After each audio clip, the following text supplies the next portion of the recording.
শুধু খাগড়াছড়ি না, পার্বত্য অঞ্চল সহ যেসব অঞ্চলগুলো একটু কমপ্লেক্স এরিয়া, একটু দূরের এরিয়া, যেখানে মিডিয়া সহ সামগ্রিক অ্যাক্সেস কম, ইনফরমেশনের ফ্লোটা আমরা কম মনে করি, সেখান থেকে দূর থেকে অনেক কিছুই বোঝা মুশকিল হয়ে যায়। তো অবজার্ভ করছিলাম কী কী ঘটছে। তো এখন এসে যেটা দেখলাম আসলে ভয়াবহ চিত্র। দেখেন যে হচ্ছে পাহাড় বা পার্বত্য অঞ্চল বাংলাদেশের আলাদা কোনো অঞ্চল না, এটা বাংলাদেশের মানচিত্রের অংশ।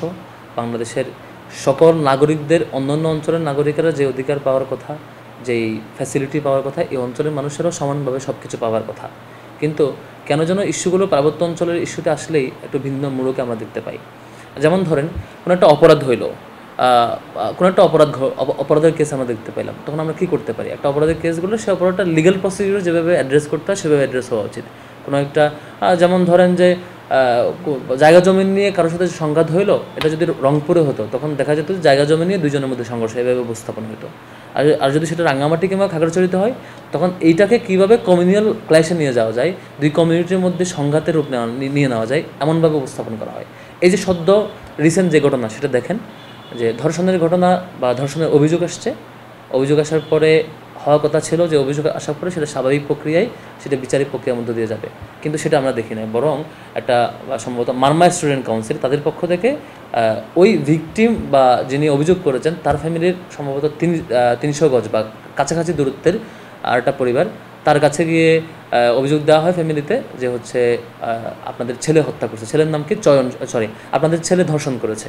অভিযোগ দেওয়া হলো এটা যে আপনাদের পরিবারের সন্তান চয়নশীল যে বড়, সে হচ্ছে অমুককে ধর্ষণ করেছে, এটার করেনি। তখন পরিবারের পক্ষ থেকে বলা হলো যে না, আমার ছেলে তো হচ্ছে কাপ্তাই পলিটেকনিক্যালে পড়ে, সেখানে থাকে, তাহলে প্রমাণ দেন। তারপরে প্রমাণ দেওয়ার জন্য সে ভিডিও সেখান থেকে জয়েন করলো, সেখানে থাকে। তারপর বলা হলো না, সে করে নাই, তাহলে আপনার ছোটো ছেলে করছে। তো ছোটো ছেলের নাম হচ্ছে স্বয়ংশীল। তাকে পরে পুলিশ অ্যারেস্ট করলো, এই স্টুডেন্ট উইংয়ের ফোর্স এবং সব কিছু মিলে। তাও ভাবছিলাম যে এইভাবে ঠিকঠাক আসবে।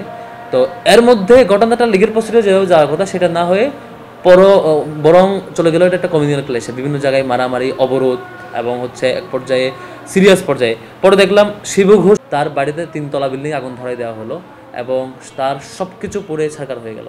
দেখেন, এদিকে মারমা কমিউনিটির একজন ভিকটিম বা হচ্ছে মারমা কমিউনিটির আমাদের ভাই বাদাররা, তারা হচ্ছে দাবি জানাচ্ছে একটা ইস্যুতে। আবার ওদিকে আরেকটা হিন্দু কমিউনিটির আরেকজনের ফ্যামিলিতে, তাদের পক্ষ থেকে এই পারস্পরিক সংঘাতে ভাঙচুর ভিকটিম শিকার হলো আরেকটা জায়গায়। এই যে পারস্পরিক ক্রিটিক্যাল অবস্থা, মানে এটা যুদ্ধ অবস্থা হয়ে গেল। এটা হওয়া দরকার ছিল একটা লিগ্যাল প্রসিডিউর আগাবে, সেটা না হয়ে পুরো শেষ পর্যন্ত পত্রিকাগুলোতে ফ্রেম করা হলো কীভাবে, আমরা পত্রিকা বারবার দেখছিলাম রেপের কেসে অভিযুক্তকে ক্লিয়ার আসে না পত্রিকাগুলোতে মনে হচ্ছিল যে মনে হয় পাহাড়ি বাঙালি একটা সংঘাত টাইপের, মনে হচ্ছে পাহাড়ে মনে হয় বাঙালি কমিউনিটির সাথে অন্যান্য কমিউনিটির সংঘাত চলছে, বিষয়টা এরকমভাবে উপস্থাপন হচ্ছিল। বাস্তবে এমন হওয়ার কথা না। বাস্তবে আমি যেটা বিশ্বাস করি, এই বাংলাদেশ সাম্প্রদায়িক সম্প্রীতির সবচেয়ে একটা বেস্ট এক্সাম্পল সেট করা একটা দেশ। আপনি পৃথিবীর অন্য কোনো দেশে পাবেন না যেসব উন্নত রাষ্ট্র বা হচ্ছে সেকুলার রাষ্ট্রের একটা ভালো এক্সাম্পল বলে উপস্থাপন করা হয়, সেখানেও কখনো ধর্মনিরপেক্ষ রাষ্ট্রের ভালো এক্সাম্পল উপস্থাপন করা বা দাবি করা রাষ্ট্রগুলোতে কখনোই পাবেন না যে মাইনরিটিস কমিউনিটির উৎসবগুলোকে খুব ফেস্টিভ মুডে এনজয় করা হয়।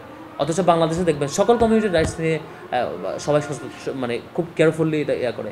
এরপরও এটা সত্য যে ঢাকার একজন বাঙালি যে অধিকার পায়, ঢাকার একজন চাকমা, মারমা, গারো বা যে এই ফেসিলিটিস পায় হেলথ এবং এডুকেশন সামগ্রিক জায়গায়, রাঙ্গামাটি কিংবা খাগড়াছড়ি একজন বাঙালি, চাকমা, মারমা, ত্রিপুরা যারা আছে তারা সেই অধিকারটুকু পায় না, তারা নানানভাবে বঞ্চনার শিকার হয়। তার রাষ্ট্রের দায়িত্ব তাদের অধিকারটুকু দেওয়া, কিন্তু রাষ্ট্রের ব্যর্থতা হইল যখনই এরকম কোনো ক্রুশাল কেস আসে, সেটা একটা যখন সশস্ত্র গ্রুপ বা একটা কমিউনিটি যারা ষড়যন্ত্র করতে চায়, যারা ক্ল্যাশটা বাঁধিয়ে দিতে চায়, তাদের এই ট্র্যাপে বা তারা বারবার পা দেয়, অথবা এই ট্র্যাপটাকে তারা ডিবাং করতে পারে না, এটাকে অ্যাড্রেস করে যে নাগরিকদের নিরাপত্তা দিতে পারবে সেটা পারে না।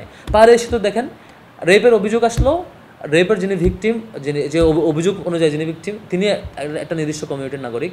সেই কমিউনিটির নাগরিকরা আবার দাবি দেওয়া উপস্থাপন করলো, হামলা হলো, আবার একটা হিন্দু কমিউনিটির একজনের বিজনেস জায়গায় হামলা চালানো হলো, পারস্পরিক সংঘাত তৈরি হলো, এক পর্যায়ে তিনজন নাগরিক সেখানে নিহত হলো। এটা খুবই দুঃখজনক এবং আইনশৃঙ্খলা বাহিনীর এটা চরমতম ব্যর্থতা যে হচ্ছে কোনো একটা কেস ঘটলে সেটা স্বাভাবিক প্রক্রিয়ায় এটা সমাধান না করে, সেটা যখন অন্যরা সেটাকে অন্যভাবে এখানে ট্র্যাপ ক্রিয়েট করতে চায়, সেটা তারা এটা ডিফাইন করতে পারে না, বরং বারবার এখানে তারা সফলতার সাথে যেটা দেখানোর কথা ছিল সেটা না পেরে সাধারণ নাগরিকরা নিহত হয়।